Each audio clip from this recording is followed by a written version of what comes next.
100,000 children out of poverty. And depending on the multiplier you use, sparking over $200 billion in economic activity. I think at this point, with your permission, sir, I'll leave it there. We'll pick it up. Yes, we'll break now for a statement by members. The honourable member will have 4 minutes and 30 seconds when we return on this topic. Statement by members, déclaration des députés. The honourable member for Kitchener South, Hespeler. Mr. Speaker, there's a new team in town. The Kitchener-Waterloo Titans Basketball Club is the newest member of the National Basketball League of Canada, Canada's only professional men's basketball league. On December 26th, the KW Titans tipped off their first 40-game season against the Orangeville A's. The season has flown by. Playoffs start tomorrow against the Windsor Express with 2 games away and then 2 at home in the Kitchener Memorial Auditorium. Congratulations to Ball Construction, Leon Martin, and Innosoft Canada for their entrepreneurship in bringing the franchise to Waterloo Region, and to the League for providing aspiring basketball players in Canada and the United States with the opportunity to continue their playing career in the professional setting. Let the playoffs begin, and let's go KW Titans! The honourable member for Niagara Falls. Thank you, Mr. Speaker. Spring is upon us, which signals the start of the tourist season in my riding of Niagara Falls, which includes the town of Niagara-on-the-Lake and Fort Erie. Now, this season will be especially busy, and local businesses are looking forward as Niagara gears up to celebrate Canada's 150th birthday. Whether it's touring Niagara's many fine wineries, shopping at various outlet centres, taking in shows at the Shop Festival, golfing on the many scenic golf courses, enjoying time with the family on Clifton Hill, or bicycling or visiting the National Historic Sites across the riding, there is plenty for everyone to see and do. Now, we are fortunate and blessed to be Canadians, and we owe so much in thanks and appreciation to Sir John A. Macdonald and our Fathers of Confederation for laying out the foundation that has built this Canada that we know and love today. So, to help everyone celebrate Canada's 150th birthday, I want everyone to know they are invited to Niagara, and I know they will love it. Thank you. The honourable member for Malpeque. Mr. Speaker, I rise to pay tribute to Eddie Dykerman, recently inducted into the Atlantic Agricultural Hall of Fame. Eddie, along with his father Bert and brother Gerald, originally established Brookfield Gardens, a mixed vegetable farm selling to local Canadian and overseas markets. In 2008, with his son Matthew, they added Red Soil Organics, producing organic produce for similar markets. Eddie is a leader in environmental sustainable farming and on-farm food safety. He implemented integrated pest management and nutrient management programs, constructed berms and grassed waterways, and built collection and irrigation ponds to control water runoff. In 2008, the farm received the Gilbert R. Clements Award for Excellence in Environmental Farm Planning. Eddie serves numerous organizations, including the Federation of Agriculture, the PEI Horticultural Association, and supported Farmers Helping Farmers in Kenya. He was instrumental in developing the Canada Gap program and led the school healthy snacks initiatives. Congratulations, Eddie. A job well done. The honourable member for Longueuil-Saint-Hubert. Mr. Speaker, on April 27th, I had the opportunity to observe firsthand the leadership demonstrated by our social economies hub. Yes, in Longueuil, we have an organization that coordinates, supports, and values the development of the social economy. The summit held in Longueuil made me particularly proud because it showed me once again how excited our community is about collective entrepreneurship. There's our local media, the Point Sud newspaper and FM 103.3 radio station, as well as organizations with an employment creation mission like Batifollerie and Certex. Not to mention our cultural players like the Théâtre de la Ville, the Longueuil Symphony Orchestra, and the Théâtre du 450, as well as our child care centres, of which Quebecers are so proud. Quebec is a world leader in the social economy, and I know the contributions of Longueuil and Saint-Hubert have something to do with it. To all those involved, thank you, because everything you do strengthens both our economy and our community in Longueuil and Saint-Hubert. Thank you, Mr. Speaker. The honourable member for Ottawa-Vanier. Mr. Speaker, I rise today to thank my distinguished colleagues from all parties for their welcome. I'm honoured to be the first woman elected in the riding of Ottawa-Vanier.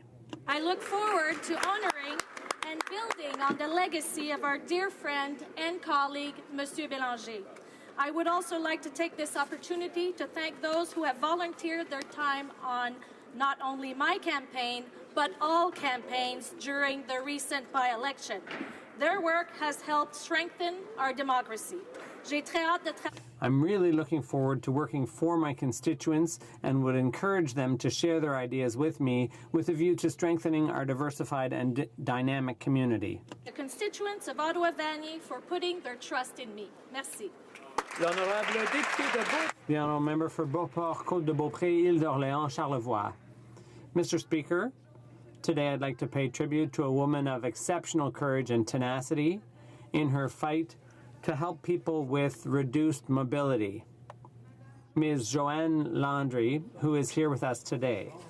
She has had MS for over 20 years and was stuck in a wheelchair for 17 of them, so she wasn't expecting much out of life. But life smiled back at her through a discovery made by her son, a ray of hope in the form of the Kyogo dermoskeleton and its many benefits. Today, with the help of her dermoskeleton, Ms. Landry is here, walking, exuding happiness and hope, enjoying life with her spouse, children, and grandchildren.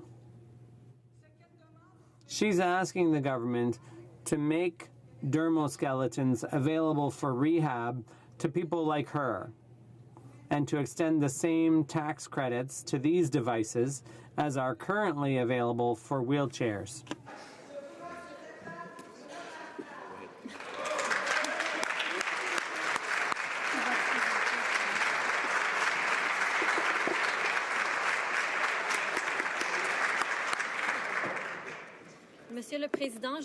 Mr. Speaker, I'm extremely proud and honored to speak here in this historic place for the first time on behalf of the people of Saint Laurent.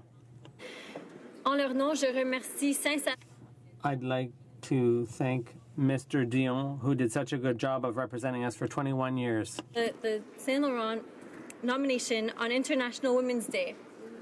The day when 338 young women sat in this very house inspiring myself and young women across Canada. Je tiens surtout I'd especially like to thank my constituents for their confidence. I hope to earn it by working hard on their behalf. Wherever I go on Parliament Hill, I'll always have my community in mind and heart. Mr. Speaker, I believe that Canada is the best country in the world, and I am very proud to stand here alongside my colleagues to represent Saint Laurent residents and all of Canada. Thank you.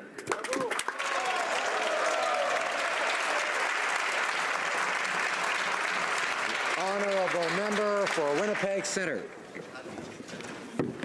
Ano chigi nisreo achimo wina gipeta nao eta oskaya iginio esquewak inipahisik apo ikisoki isaka tahosik nia niwisigapa wistin oma mo wa aya atoska tamai gewin moose hide campaign equais payin tawe tamak Oma kagi tamagi haigi wina takistia mahkiyakik kakiao esquewak niska wisak nisokasak nitawemawak nistanes mina nitotemak niyosiwak sokite hewak ta tapwe yimisowak sagihiwewak kiste yimowak tapwe yito yitakosiwak Sogi atoske wak. Tapwe, hai.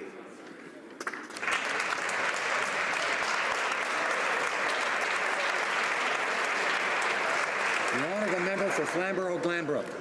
Mr. Speaker, my hometown of Ancaster, the greater city of Hamilton, Ontario, Canada, and indeed the world lost an incredible force for good a couple of weeks ago with the passing of Ellie Vortman. Ellie had many accolades and community recognitions to her credit, and her reach was far beyond our community.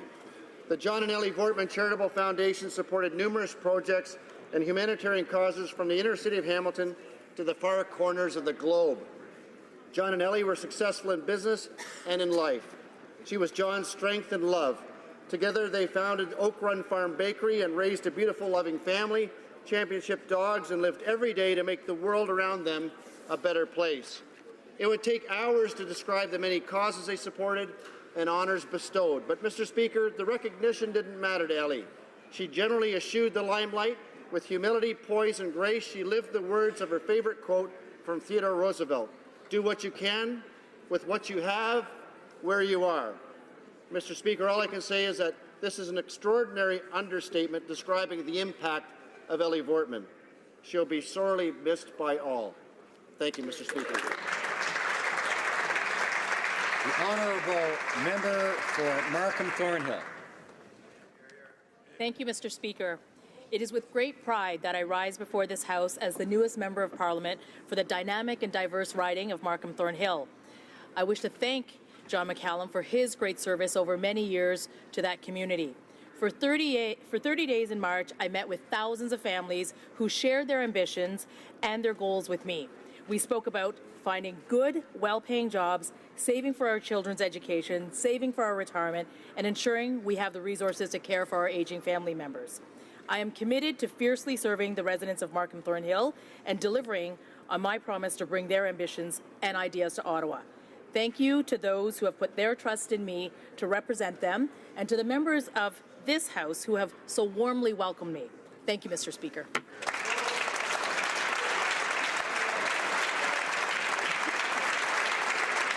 The honourable member for London North Centre. Mr. Speaker, it is with an extremely heavy heart that I rise and pay tribute to the life of Mr. Vijay Bhatia, a taxi driver who was tragically murdered this weekend in London, Ontario. Mr. Bhatia was the victim of a horrendous and senseless crime when he was pulled from his cab and beaten to death by one of his customers. Vijay was described as a calm and generous individual, someone who embodied integrity and lived his life with dignity until the very end. He always made time for his wife, Nilam, 4 children, Atul, Arun, Nikki, and Keshav, as well as 3 grandchildren.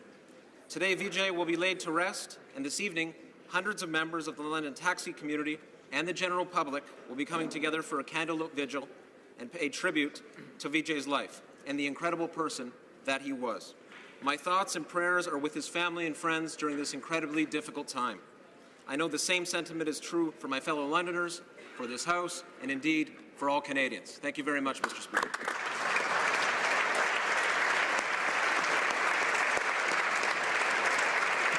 The honourable member for Kitchener-Conestoga.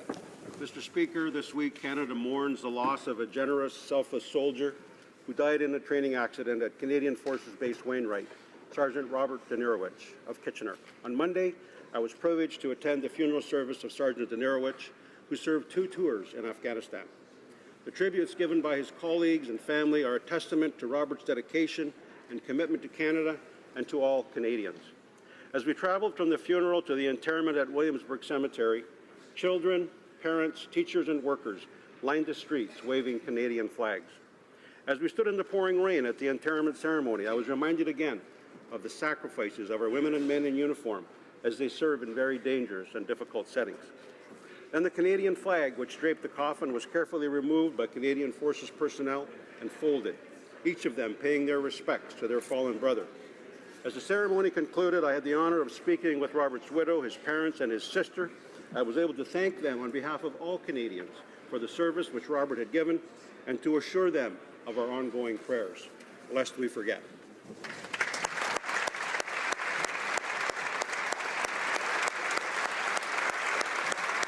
Honourable member for Pickering-Uxbridge. Last Saturday, I attended Uxbridge Rotary's Canada 150 event where $10,000 was raised to support an important community project. This project would create a sculpture of Lieutenant Colonel Sam Sharp by local artist Wynne Walters. During World War I, Sharp led the 116th Battalion into several battles, including Vimy Ridge. Elected to represent Uxbridge in 1908, he became the only MP to have been re-elected while serving on the battlefield. After he returned, Sharp suffered from shell shock, now known as PTSD. Faced with having to return home to the families of those who died by his side, he tragically took his own life. I want to thank the Ministers of Heritage and Veterans Affairs for supporting this project and securing $70,000 in funding to honour this Canadian hero in his hometown. Mr. Speaker, it's time we recognize Lieutenant Colonel Sharp's bravery and service here in this place as a symbol for those who have suffered from PTSD while in the line of duty.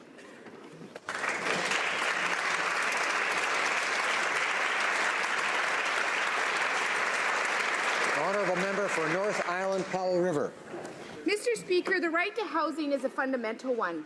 Everyone deserves to have a roof over their head and the security of knowing where they will sleep at night. Across Canada, one of the richest countries in the world, many people do not have a home. I've heard stories of seniors couch surfing, couples who are both gainfully employed but cannot find a home to rent or buy that they can afford. Parents placing their children in care because they cannot find a home. Businesses struggling because they can't hire people because there's nowhere for them to live. And many other stories that should make us all sleepless. There is no question Canada has a housing crisis in rural, urban, and Indigenous communities. This government's recent budget has housing funding that will mostly be spent after the next federal election. When will Canada recognize that housing is a right? I encourage all members of this House to support my private member's bill C-325 on the right to housing. Let's make it happen. The honourable member for Calgary-Mindapore. Mr. Speaker, today I rise in this House as the new member for Calgary-Mindapore. I would like to thank the constituents, my campaign team, and our volunteers for putting their trust in me and for their overwhelming support. I appreciate my family for standing with me every step of the way. Without their love and support, I would not be here. Young families in Calgary-Mindapore who are struggling to find work express concern not only for their circumstances but also for their parents as they age. We have a considerable number of seniors in our riding. We must continue to think of our seniors and how we can provide the best care. In this recent by-election, my constituents expressed how they feel about the policies of this Liberal government. They sent a message to the Prime Minister about the harmful carbon tax policy. Il ne veut pas la taxe de carbone. They sent a clear message to the Prime Minister about the jobs and investment fleeing our city and province. Travailler avec les conservateurs et Work with the Conservatives and help people get back to work. Continue to do in this House what my constituents have elected me to do. I will continue to let the Prime Minister know how they feel. The honourable member for Thunder Bay, Rainy River. Got about 8 seconds extra.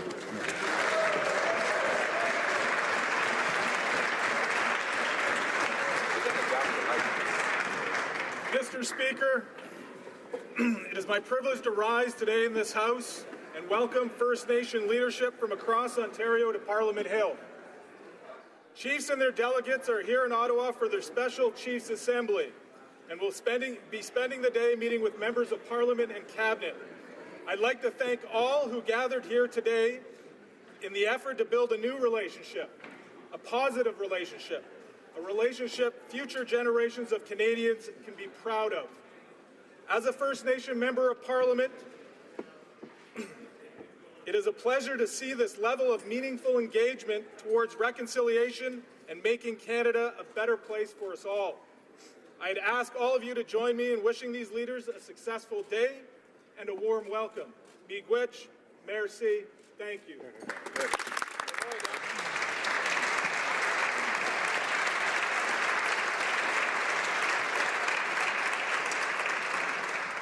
Questions orales, oral questions. The honourable leader of the opposition.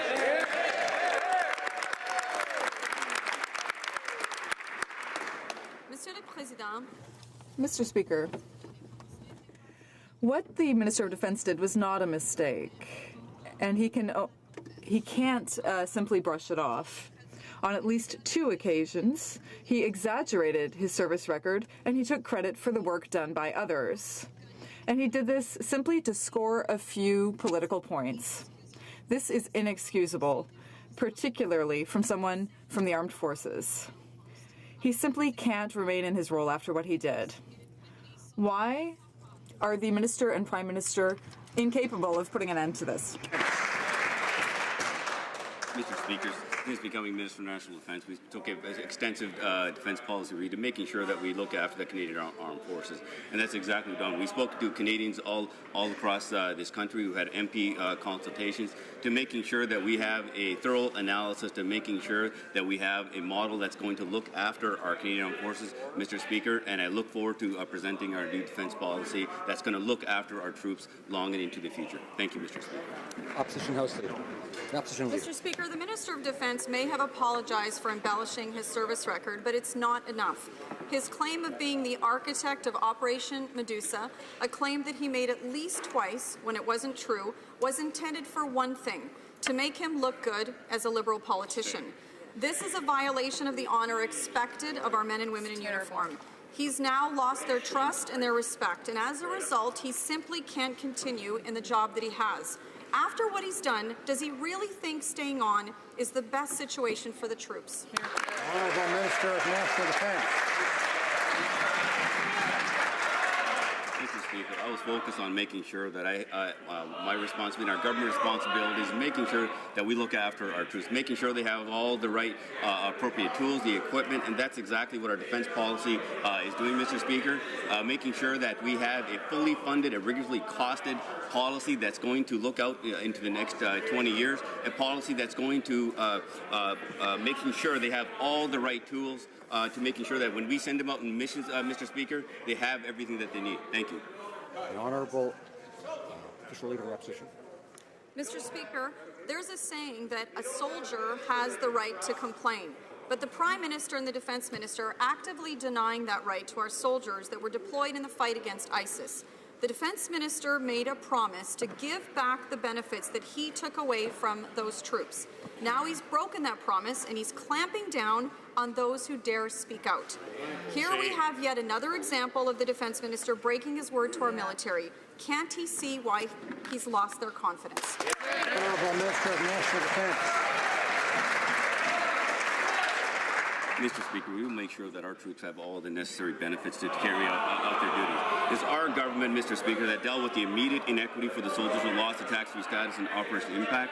And it is our government that is working hard to review the compensation rules and find the long-term solution needed to fix the mess we inherited to ensure a fair and equitable process for all. Thank you, Mr. Speaker. The Honourable Leader of the Opposition.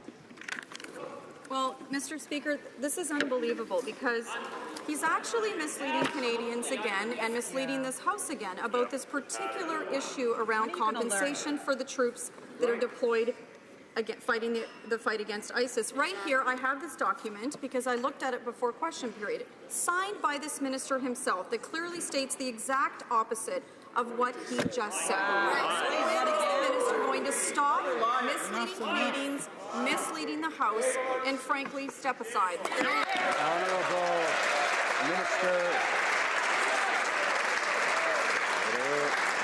Minister of National Defence. Mr. Speaker, as I stated, we're going to make sure that all our troops have all the right benefits. There's a difference between a tax-free allowance and the hardship benefits, hardship allowance benefits, Mr. Speaker. We have fixed the immediate problem. We have conducting a much more thorough review to look at the wider compensation package, Mr. Speaker, to making sure that we have a fair and equitable solution for all those who serve. Thank you. The Honourable Leader of the Opposition. Mr. Speaker, when it comes to defence issues, the Liberals can't be trusted. After he cut $12 billion from Canada's defence budget, the Finance Minister said that our military was appropriately provisioned. Now the Defence Minister, after he was caught misleading Canadians about his military service record, is promising to restore the funding that his government cut in the first place. The problem is that now no one believes what these guys say. The only way for this government to begin to regain the confidence of our troops is for this minister to step aside. Honourable Minister of National Defence.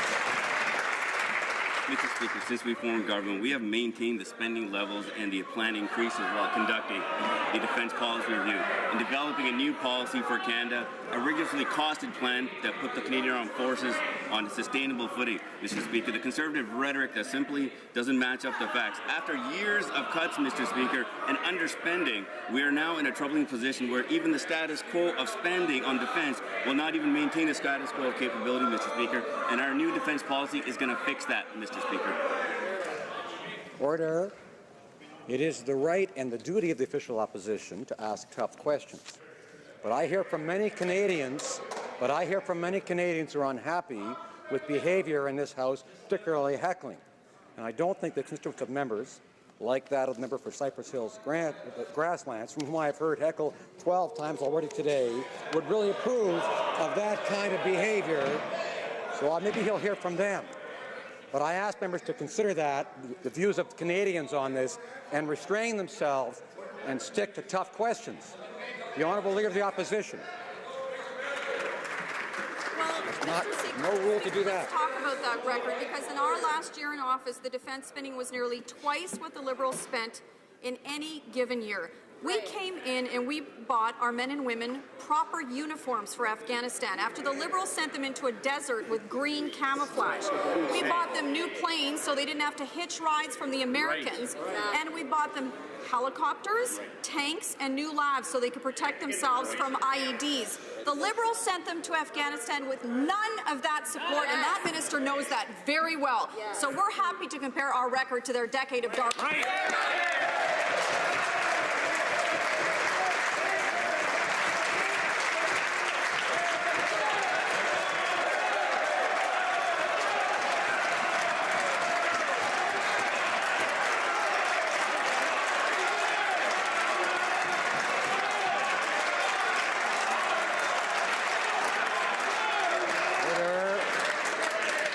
Minister of National Defence.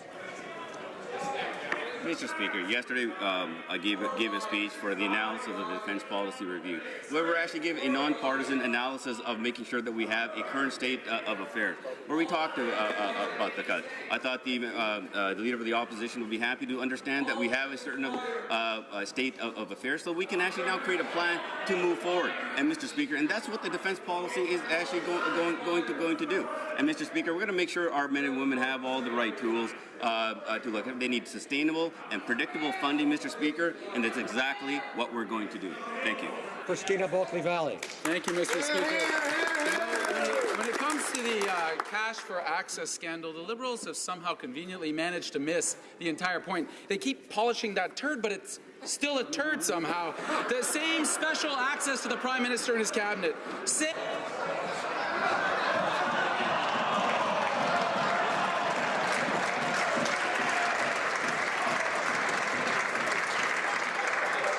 Order. I encourage members to be cautious and appropriate in the language they use in this House. I know the other member for Skeena-Bulkley Valley, I'm sure would agree. All right, call him like you see him, Mr. Speaker. Special access to the...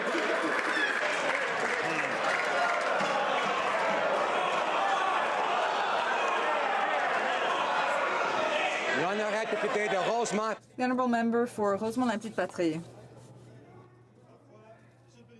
Mr. Speaker, sometimes it's unfortunately that we don't get to hear everything a member has to say. Well, last fall, they were caught red-handed, so the Liberals decided to suspend their fundraising activities. But clearly, they're back at it. Tonight, the Prime Minister will be gathering with generous Liberal Party donors, and he thinks that we won't notice. It's like, hocus pocus, look at me in the eyes. This is not privileged access. Repeat after me. This is not privileged access. Frank, honestly, do they realize that Canadians see through this? The Honourable Minister. Thank you, Mr. Speaker. This government is taking concrete steps to be more open and transparent with Canadians. This is why my mandate includes the tabling of a bill aiming to have more open and transparent policies. If adopted, it would apply to various activities that ministers, the Prime Minister, and party leaders participate in.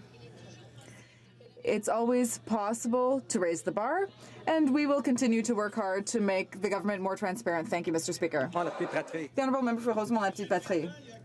Mr. Speaker, a few years ago, an opposition MP asked the parliamentary budget officer to have a look at the real cost of buying F-35s, and we learned a lot from that. Who asked that question? Well, the current Minister of Fisheries. Unfortunately, with the changes that the government wants to make, he would no longer be able to ask such a question. He wants to stop us from having the same opportunities that he had himself. And there's more. He wants to prevent the parliamentary budget officer from undertaking any study that was not already planned at the beginning of the year. Why are the Liberals trying to cage the watchdog on our public spending? The Honourable Government House Leader. Mr. Speaker, our government is determined to make the parliamentary budget officer more independent. And that is what the recently tabled bill aims to do. Our government is open to suggestions about how to improve the bill, and we are open to amendments so that we can help make the parliamentary budget officer more effective and independent. We appreciate the work that he does. Thank you, Mr. Speaker. Honourable Member for Skeena, Bulkley Valley. Let's try this again. Rose by any other name, Mr. Speaker. The answer we just heard is total nonsense. The PBO itself is saying that Liberals are restricting its ability to do its job. The Liberal omnibus bill will allow the government to shut down any PBO work if it's not to the government's liking. It will give the Senate veto over the parliamentary budget officer's work and stop Canadians from getting the answers that they so rightly deserve. These changes are clearly not designed to help accountability. They're designed to help the Liberal Party in government. Why do the Liberals keep pursuing these unaccountable changes? When are they going to finally turn corner and do what they promised to do for Canadians? Honourable Government House Leader. Government is committed to providing greater independence to the parliamentary budget officer, and this is the overriding intent of the legislation recently introduced in the House of Commons. Our government welcomes suggestions on how to improve the bill, and we are open to amendments to ensure we accomplish the objective of an effective and independent parliamentary budgetary office. We appreciate the work that he does, and I look forward to working with the member opposite. Thank you, Mr. Speaker. Member for Selkirk, Interlake, Eastman. Mr. Speaker, soldiers deployed in the fight against ISIS are saying that they feel despair after the minister betrayed them by not fully restoring their danger pay. This is in addition to the defense minister's already established casual relationship with the truth that's demoralizing our troops. A 27-year veteran stated the defense minister cannot continue to lead the men and women of the Canadian Armed Forces, having lost their respect and trust in this way. Will the minister listen to the voices of those who have served, do the honourable thing, and resign? Honourable Minister of National Defence.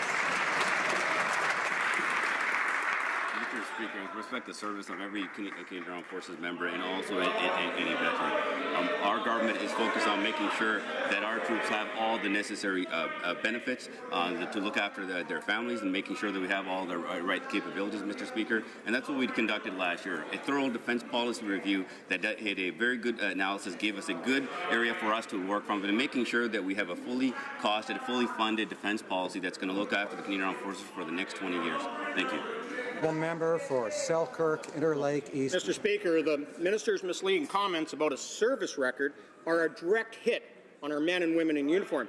Yesterday, a parent of the Canadian Armed Forces wrote me saying the minister's stolen valor has directly affected the morale and confidence of Canada's frontline infantry soldiers. The feelings of our troops and veterans have gone from disappointment and outrage to distrust and dismay. Will the minister do the honourable thing and resign? The Honourable Minister of National Defence. Mr. Speaker, always honor the service of our men and women in the Canadian Armed Forces, the ones that haven't met, the ones that even have served as Minister of National Defence. My responsibility and our government's responsibility is to making sure our Canadian Armed Forces have all the right necessary tools, to have the right benefits, Mr. Speaker. We conduct an extremely thorough defence policy review that all members of Parliament had an opportunity to take part in, and this is exactly what this defence policy is going to do, Mr. Speaker, is set the Canadian Armed Forces on the right funded track for the next 20 years. Thank you. The Honourable Member for Charlesbourg, Haute-Saint-Charles. Mr. Speaker, the four fundamental values of the armed forces are duty, integrity, loyalty, and courage. but twisting the truth is not one of them. The minister had many mistruths, and he no longer has any credibility. The spokesperson of retired military association said this is disgusting. Everyone is dismayed. He has completely lost the trust of men and women in uniform. What is he waiting for to resign? Minister of National Defence. Mr. Speaker, as I stated, I've honored the service of all the Canadian Armed Forces members who are currently serving and have served before. As Minister of National Defence, my job is to, as part of this government, to making sure that we look after the Canadian Armed Forces as we send them on training missions or any operations abroad, Mr. Speaker. And that's what our new defence policy for Canada is going to do, a fully funded and fully costed defence policy that's going to provide predictable funding for our men and women in the Canadian Armed Forces to be able to plan and carry out their missions. Thank you, Mr. Speaker. The Honourable Member for Charlebourg-Haute-Saint-Charles. Mr. Speaker, one of the first things that you learn in the Army is to be an example, to set an example. But the Minister of Defence clearly didn't absorb that teaching. He led Canadians astray about his mission in the Middle East, about the RCAF, about danger pay for our soldiers, about his involvement in Operation Medusa. Nobody believes the minister anymore. Why doesn't he resign? Mr. Speaker, I actually like to thank the member opposite for his service and making sure that when I visited Kuwait for the first time, I was able to actually learn about the tax-free exemption and to learn directly about this issue, which we've been able to immediately fix. But unfortunately, Mr. Speaker, there's a much more work that needs to be done, and that's what our government is doing right now, is reviewing all the compensation to making sure that we can actually have a long-term solution to this problem. Thank you, Mr. Speaker. The Honourable Member for Chilliwack-Hope. Well, Mr. Speaker, it's becoming increasingly clear that this Minister of National Defence can't escape this quagmire of his own making. He has lost the confidence of the Canadian people, of our allies, and most importantly, our men and women in uniform. There are 12 members of the Liberal caucus who have served in the Canadian Forces, and only one of them has been accused of stealing valour. When will the Prime Minister fire this Minister of National Defence and replace him with someone worthy of the respect of our men and women in uniform?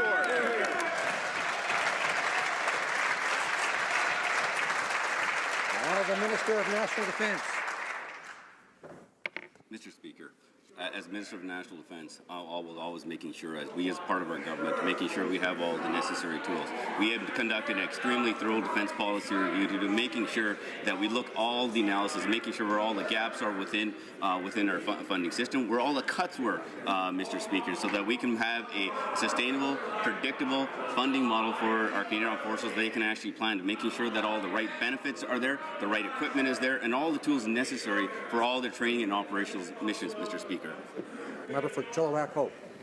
Well, Mr. Speaker, if the minister doesn't have the honour to resign, he should be fired. Instead of choosing to keep this disgraced minister in place, the Prime Minister could choose the member for Orleans, a former Army commander. He could choose the MP for Kanata Carleton, a former navigator and former squadron commander. He could choose the MP for Aurora, Oak Ridges, Richmond Hill, a former Air Force captain. He could choose any one of these Liberals who has not been accused of stealing valour. Why won't the Prime Minister fire this minister and replace him with someone worthy of the trust of our men and women in uniform?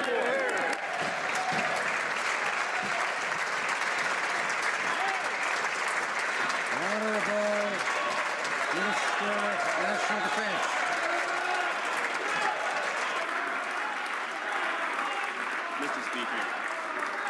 Mr. Speaker, I'm honored and privileged to serve with so many members of our caucus who have actually had military service, Mr. Speaker. And many who I've known, who I've also considered as mentors as well, Mr. Speaker. And myself, as a Minister of National Defence, it is a privilege to be able to serve in this role, and I will work extremely hard, as our government, to making sure that our troops have all the necessary tools, Mr. Speaker. And I'll come for advice for all the folks who have served in the military as members of Parliament, and I have opened up for all service and any other party. The Honourable Member for Laurier-Sainte-Marie. Mr. Speaker, back when he was in the opposition, the current public safety minister accused the Conservatives of covering up the truth because they had refused to have an inquiry into the Afghan detainees. Now, it's the Liberal government refusing to have a public inquiry. So what's changed?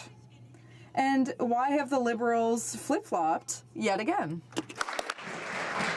Honourable Minister of National Defence. Mr. Speaker, throughout our military operations in Afghanistan, Canada has committed to ensuring the individuals detained by the Canadian Armed Forces were handled and transferred and released in accordance with our obligations under international law. Canada's policies and procedures regarding detainees have already been subject to significant scrutiny, including external review by the Federal Court and PCC and internal review through multiple administrative investigations, Mr. Speaker. And I will be happy to make myself available to the Conflict of Interest and Ethics Commissioner should she choose to revisit the issue. Thank you, Mr. Speaker. For Victoria.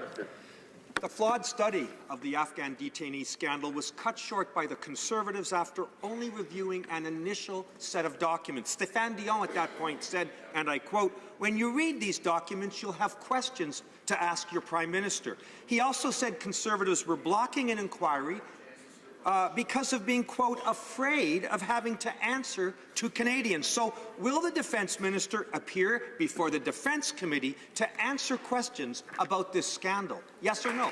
Honourable Minister of National Defence.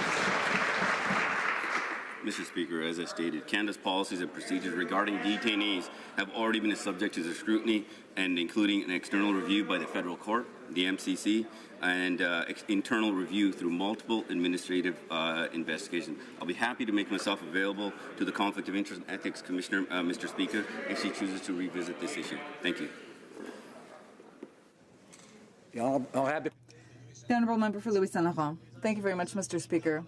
The Parliamentary Budget Officer is concerned, and for good reason, because with Bill C-44, the government wants to muzzle him.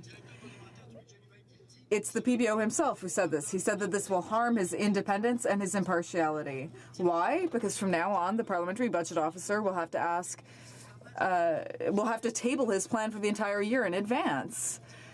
And the government should not be interfering with the PBO's mandate. Why is the government stooping so low? The Honourable Government House Leader. Our plan is to strengthen the Parliamentary Budget Officer's mandate so that he can properly carry out his mandate and study the economic and financial consequences of issues submitted to him. As I said, our government is open to suggestions for ways to improve the bill, and we're open to amendments to help us meet our objective of making the PBO more effective and independent. And once again, we very much appreciate the work that he does. Thank you very much, Mr. Speaker. The Honourable Member for Louis Saint Laurent. Mr. Speaker, the 300-plus page omnibus bill has been signed by the finance minister, so this question is for him. How is it, Mr. Speaker, that this man, a man who is dignified and honourable, who was always very steadfast, how is it that today he has become the architect of the government's failure? The Honourable Government House Leader.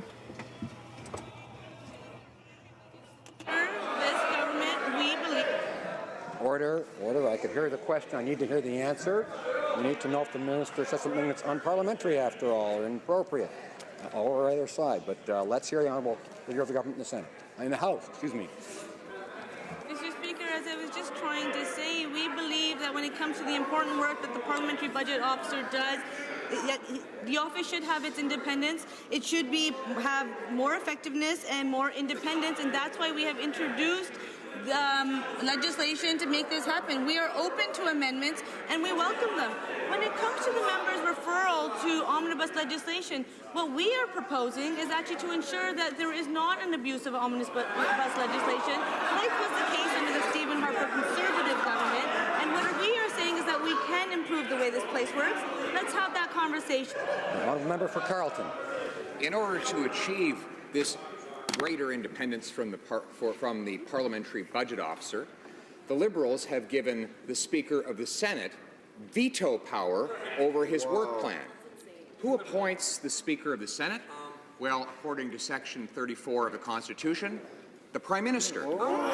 So, by independence, the Prime Minister means that the Parliamentary Budget Officer will have to get prior approval to do his work from someone who is handpicked by the Prime Minister. Is that the member's definition of independence? Government House Leader.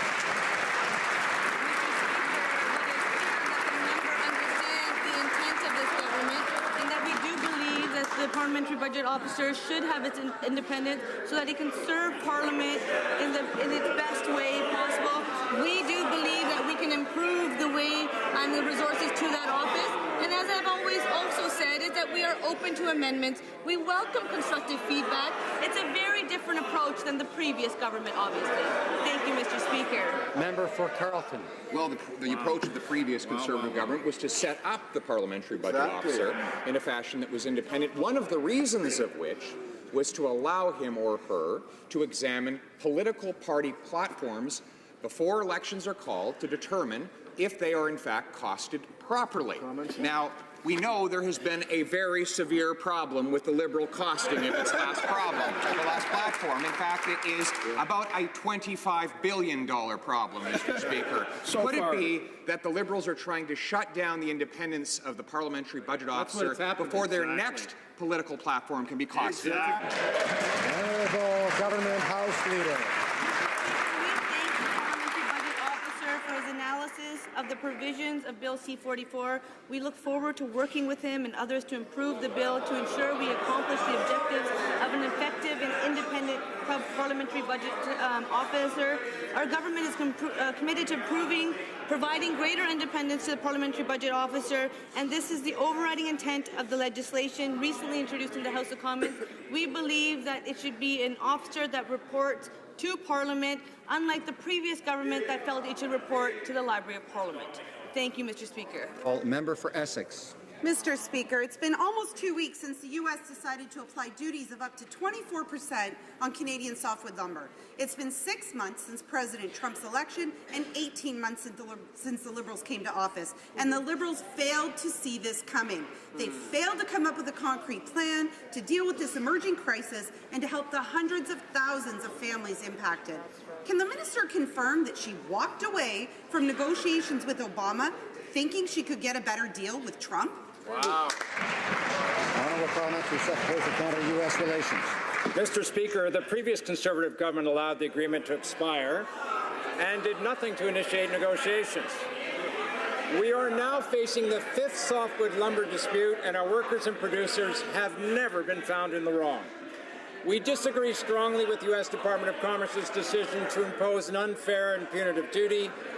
The American accusations are baseless and unfounded. We continue to raise this important issue with the U.S., as the Prime Minister did with the President just last week. Thank you, Mr. Speaker. Order. The Honourable Member for Jonquière. Mr. Speaker, for a number of days now, we know that a number of communities in Quebec and Ontario are dealing with flooding. Many people have had to leave their homes, and they know that when they go home, they're going to have quite a cleanup job to do. There's a direct link between climate change and flooding, and we know that these events will continue to multiply in the years to come. Can the Minister of Public Safety please tell us what he is going to do to work with the provinces and help those suffering from the floods? Minister of Public Safety. Mr. Speaker, the current situation has been monitored from the very beginning by the Government Operations Centre. We've indicated to all the provincial governments that we're on standby, ready to assist as required, and if a provincial government should make a request for assistance from the Government of Canada, we will respond very, very quickly. In terms of the future in dealing with climate change, I advise the honourable member to examine very carefully the budget because it includes $2.6 billion for this very purpose. Honourable Member for Sudbury. Northern Ontario is a vast region with communities that are wide-ranging. Economic development is a challenge in this region. However, Northern Ontario has a large number of advantages and a number of opportunities. The region with the many emerging innovative ideas and companies from the region. Can the Minister of Innovation, Science and Economic Development let us know what steps he has taken to promote local regional economic development in Northern Ontario? The Honourable Minister. I'd like to thank the Honourable Member for Sudbury for his question. He and his colleagues from the region are great promoters of Northern Ontario. Northern Ontario to announce an increase of $25 million for FedNor. And along with the launch of this, we also put forward the prosperity and growth strategy for Northern Ontario. This will help the community, this will help the Indigenous communities, this will help diversify the economy, and in particular, this will help small businesses grow and scale up, which will create good quality jobs in Northern Ontario, Mr. Speaker. Member for Caribou, Prince George. Mr. Speaker, it's been 11 days since the crippling tariffs have been levied on our small and medium producers. On this side of the House, we're hearing from concerned producers, manufacturers, and fearful forestry workers. The minister says we should expect job losses. This is unacceptable, and Canadians deserve better. Yes. What is the minister doing to reassure the over 1 million Canadians that depend on the forestry industry for their livelihoods? And what is the plan for our communities that depend on forestry? Honourable Minister of Natural Resources. The government has been working for many months across many departments of the Government of Canada, and just as importantly, with all of the ministers from the provinces, we know that it is our first responsibility to help the workers who might be displaced, the producers whose companies are at risk, and the communities who will be affected. Not only is it important to look at the short term, but also the long term, and we're also very active on that front, Mr. Speaker, by an expansion of export markets and diversification. We are very focused on this issue. The Honourable Member for Montmagny, Lise-Lake, Kamouraska, Rivière-du-Loup.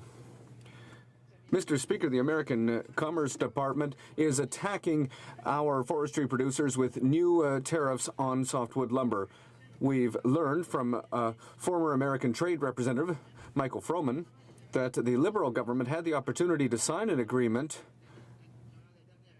in the last year with an offer from the Obama administration, but they preferred to wait, thinking they'd get a better deal with the Trump administration. Mr. Chair, what's up now? The Honourable Mr. Secretary.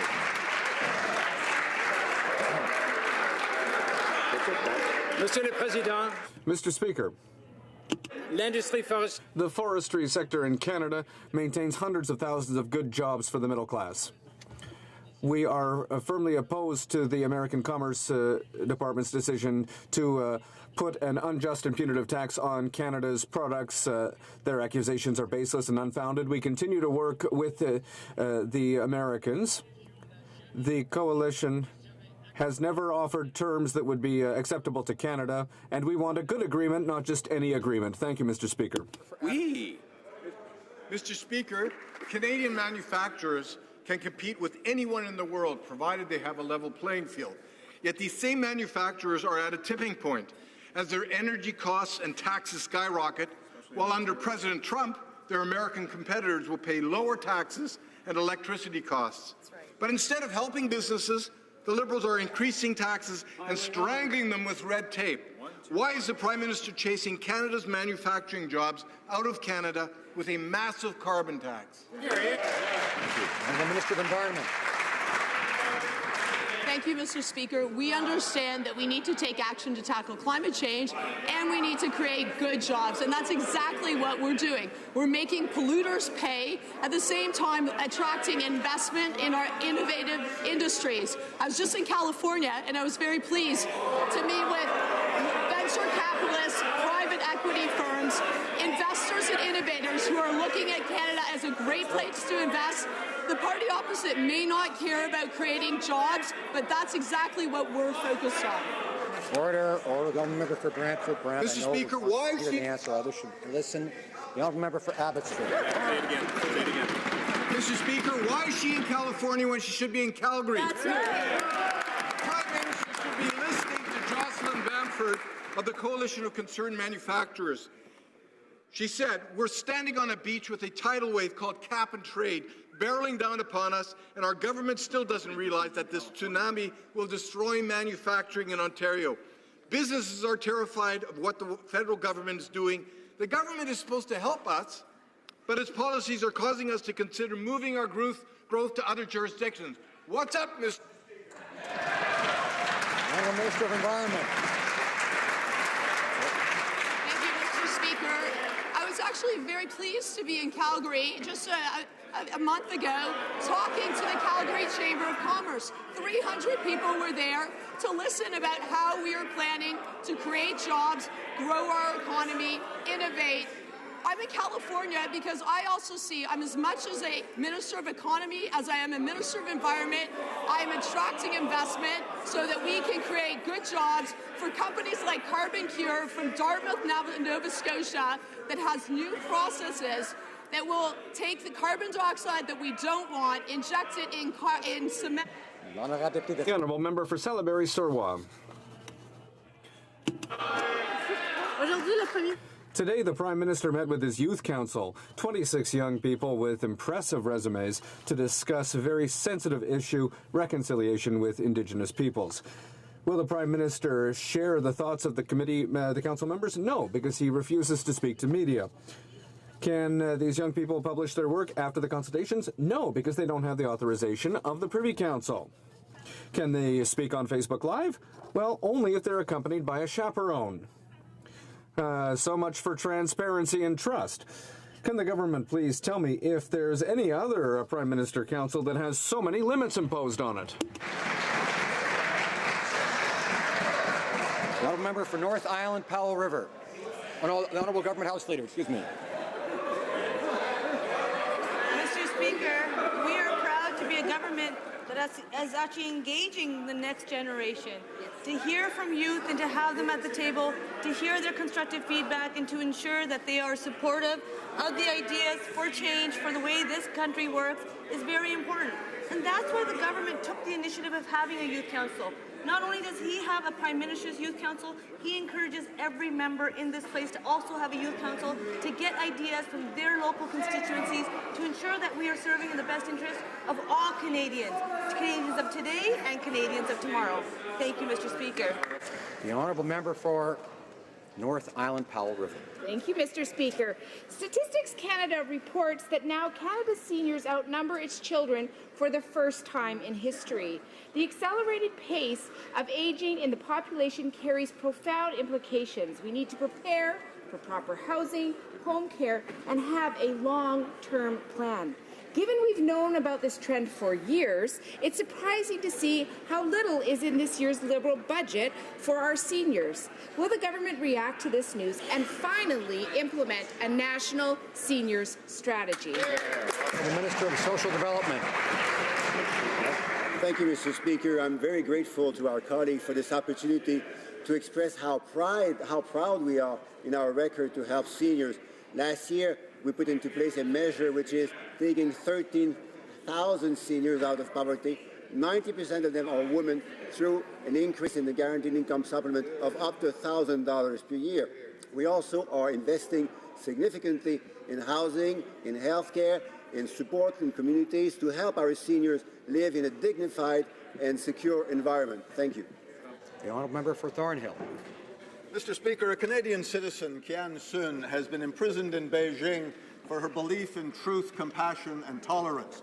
Canada's new ambassador to China refused to publicly protest this latest case of Chinese extrajudicial detention. But by muting content on the plight of dual citizens unjustly held in China or Iran or Turkey or any other undemocratic country, Canada is treating these citizens as second-class citizens. Mr. Speaker, why are the Liberals prioritizing trade and muting Canada's principled voice on the rule of law? Hear, hear. Honourable Parliamentary Secretary for Consular Affairs. Speaker, I want to thank the Honourable Member for his question. This is a very important matter for us. But I want to remind the Honourable Member of our Prime Minister's repeated confirmation that a Canadian is a Canadian is a Canadian. And unlike the previous government, we never shied away from defending our Canadian citizens abroad.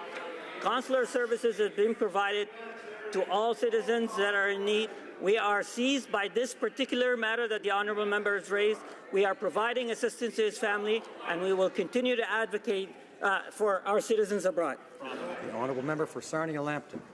Mr. Speaker, documents reveal that the Status of Women Minister spent more money renovating her offices than on supporting shelters for abused women. While the minister was spending over $1 million on her luxury accommodation, she spent less than $700,000 on emergency housing for battered women. How can the minister justify this blatant misuse of taxpayer funds while every night women in need are being turned away from emergency shelters across Canada because of the lack of funding?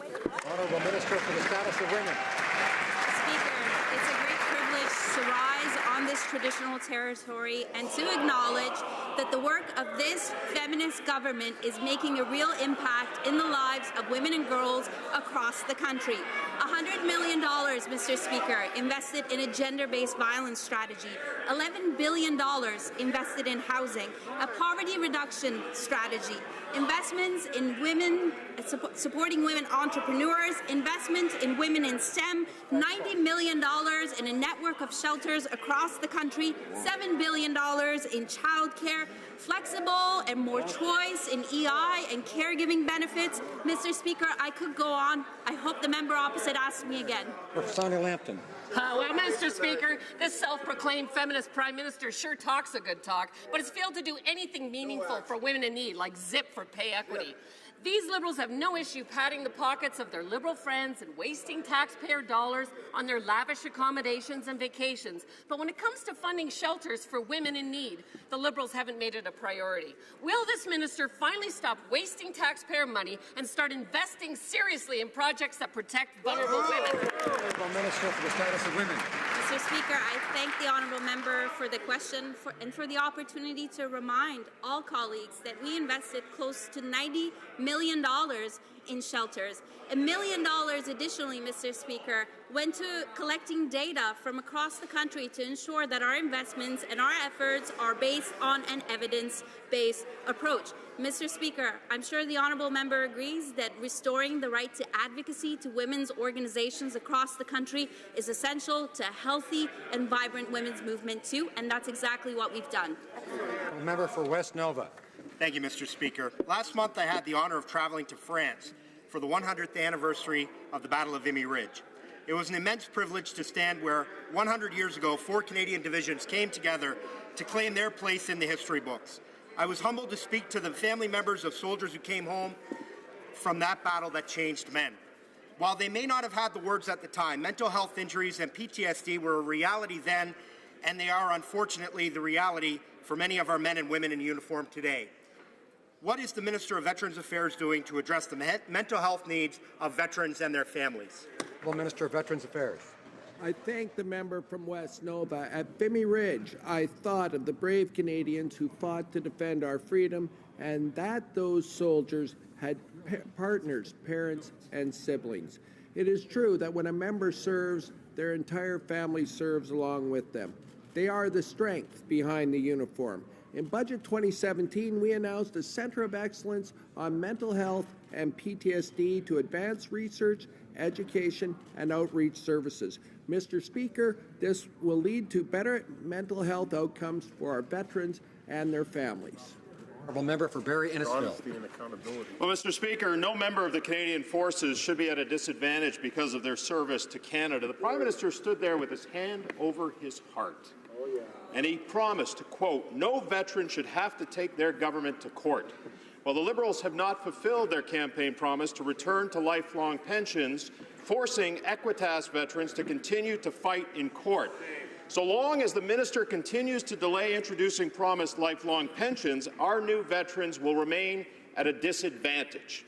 When will the Liberals stop the necessity for the court action and bring back lifelong pensions for veterans like they promised? Honourable Minister of Veterans Affairs. Mr. Speaker, I appreciate the question. As the member is well aware, we are committed to a pension for life option for our veterans. We made that announcement in this year, and those details will be forthcoming. And further to that point, we have augmented and strengthened financial security for our veterans. In Budget 2016, we raised the ELB to 90% of a soldier's pre-release salary. We raised the disability award, and the Veterans Ombudsman and many veterans were highly supportive of these changes. It meant more money in their pockets for them and their families. And the Honourable Member for Trois-Rivières. Thank you, Mr. Speaker. The residents of Yamishish want clear answers on the source of the 2-meter-high waves that damaged their properties. Thousands of dollars in damages were caused, and somebody needs to be held accountable.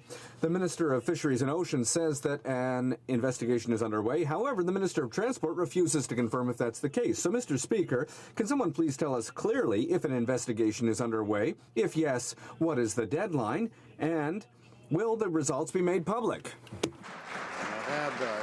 Honourable Parliamentary Secretary.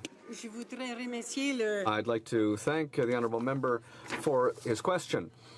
Our government recognizes the importance of safe navigation and respectful navigation.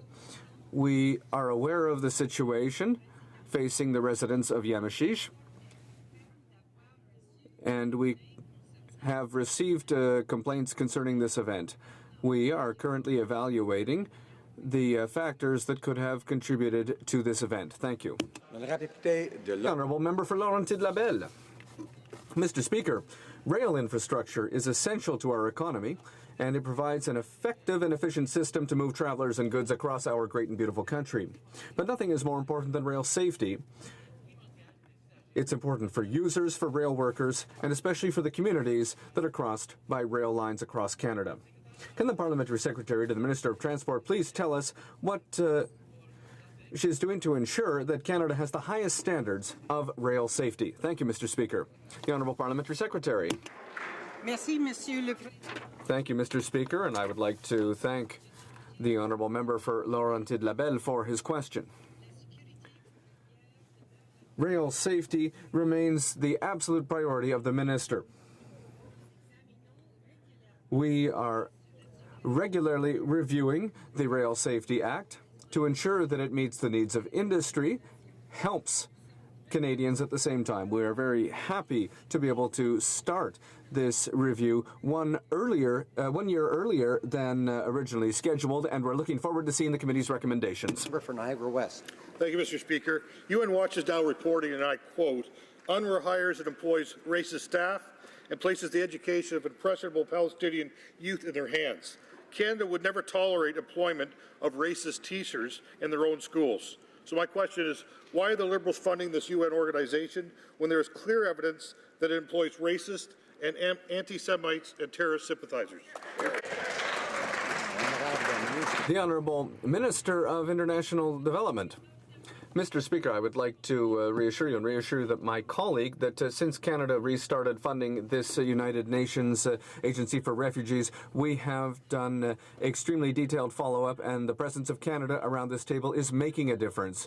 We are ensuring that there are audits done of all the employees working in finances in this agency, and we are also verifying school manuals. And we'd rather see children in schools than on the street. The Honourable Member for Montcalm.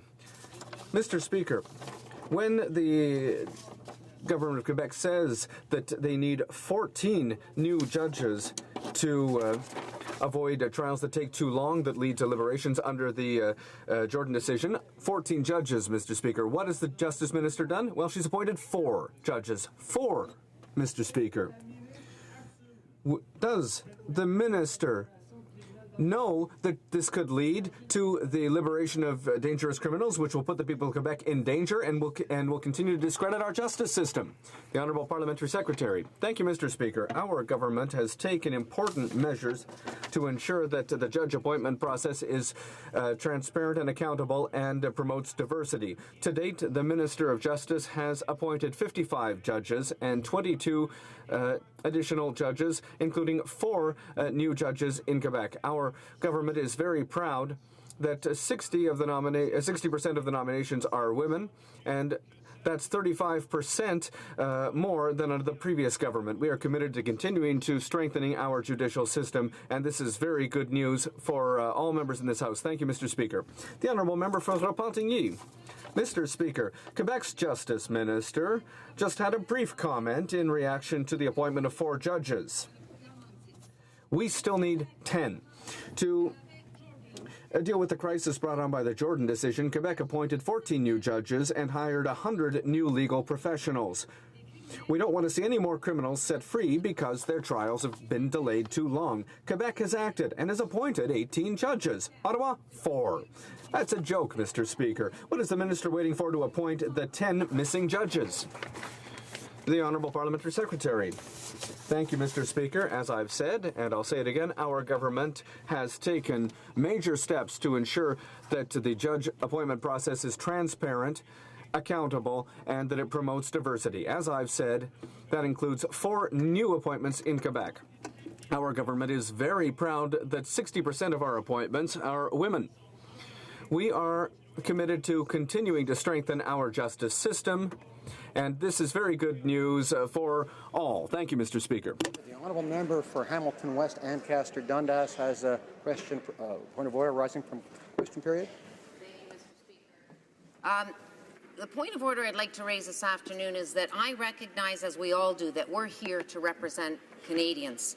And I say as a new member how impressed I am with how hard-working each and every MP in this room is. I appreciate the dedication, commitment.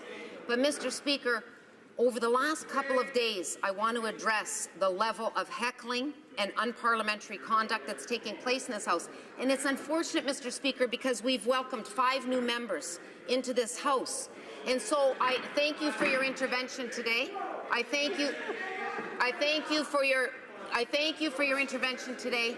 But I want to call on all my colleagues in this House, all of us, both sides of the House, to start conducting ourselves in ways that we can be proud of, because we are representing Canadians and we want to stand proud of the way that we conduct ourselves.